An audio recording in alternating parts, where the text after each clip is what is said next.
Welcome to Vets Talk, the veterans' take on our world today, fair, unbalanced, and courageously honest. I am Dr. Scott Magill, Executive Director of Veterans in Defense of Liberty. I also have a master's degree in healthcare administration, and I was fortunate to spend 30 years of my life as a practicing physician. I had the distinct privilege of bringing some 9,000 new souls into this world.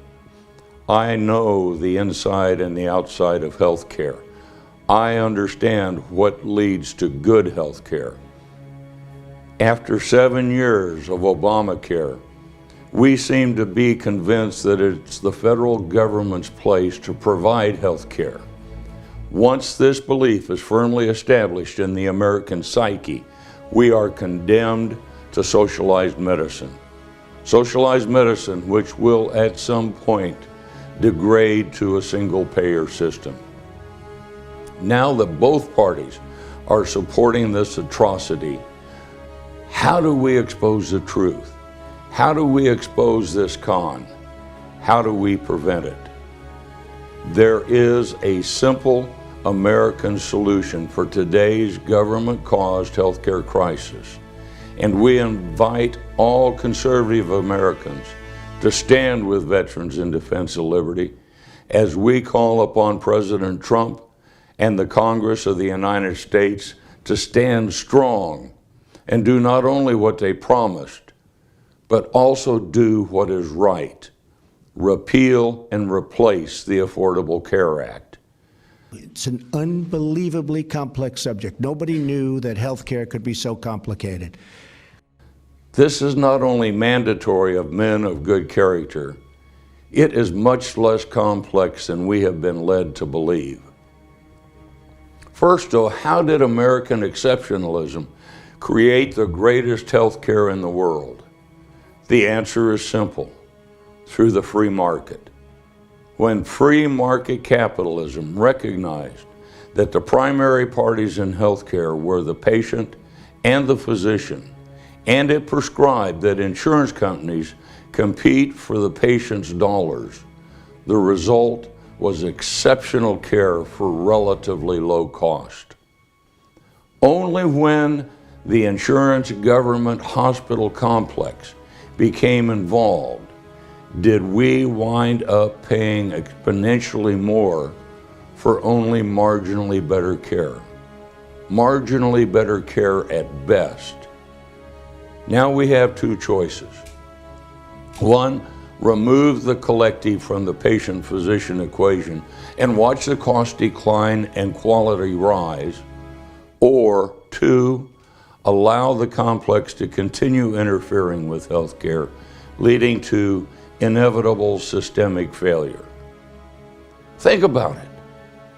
Only with the advent of Obamacare did government play any significant role in our personal health care.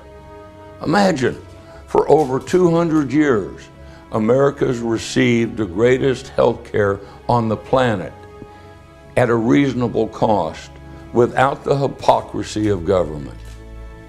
And now our House and Senate behave as they have always been involved in health care, and that they must continue intruding in this most personal aspect of our lives, our health care.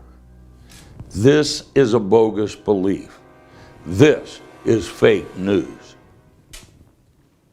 Article 1, Section 8 of the United States Constitution, the enumerated powers, sets forth the authority of Congress, but provides no accommodation for government to participate in the healthcare arena. The first act Congress must take is to repeal the Affordable Care Act.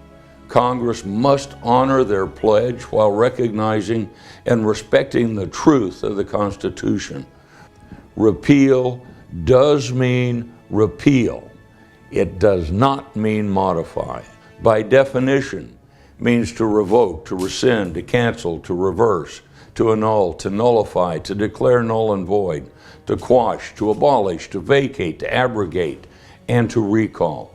It is an unequivocal term.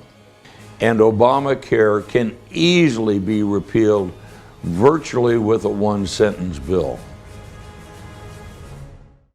Once repealed, Congress should formulate legislation to allow the free market to work in favor of the consumer by increasing health care quality and decreasing cost. As an interstate commerce issue, the sale of insurance across state lines would constitutionally augment the free market. National legislation would help provide incentives for state insurance commissions to adjust their rules and regulations, enhancing the insurance market free access across their respective state lines. This will be using the congressional power to regulate interstate commerce in the most positive way for the greatest benefit of all Americans. Additionally, Congress should support the development of patient co-ops. Through such large co-ops, Americans will be able to reap the benefits of the economies of scale provided by the free market. This will not only regain our ability to choose our own physician, but also to purchase insurance that best suits our individual needs, unencumbered by the arbitrary restrictions placed upon us by our government and the insurance companies. The Commerce Clause under these principles may be best used in reestablishing the free market into the American culture. The free market and the improvement of American health are both legitimate and constitutional. In regard to the necessary and proper clause, Chief Justice Marshall wrote in McCullough versus Maryland, "Let the end be legitimate. Let it be within the scope of the Constitution, and all means which are appropriate, which are plainly adapted to that end, which are not prohibited, but consistent with the letter and the spirit of the Constitution, are constitutional." Decades of increasing complex government controls has made our healthcare system more expensive and less responsive, and it has set it on a path to inevitable failure.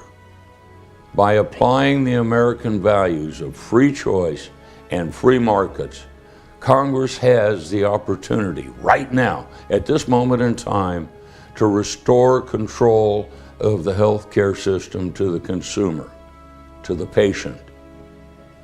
And the governance of healthcare decisions will be returned to its proper position, the relationship between patients and their physician. If our elected officials do anything less than to return the free market to the healthcare system, we must be suspect of their motives. This is such a simple solution, even Congress should be able to understand it. And I call upon you, stand with Veterans in Defense of Liberty. Call the White House, call both your senators, call your congressmen, and tell them, return health care to the free market. Tell them to do what they were elected to do and why we all turned out at the polls in November 2016. We didn't turn out for them to continue meddling in the healthcare market. This has been Vets Talk, fair, unbalanced, and courageously honest.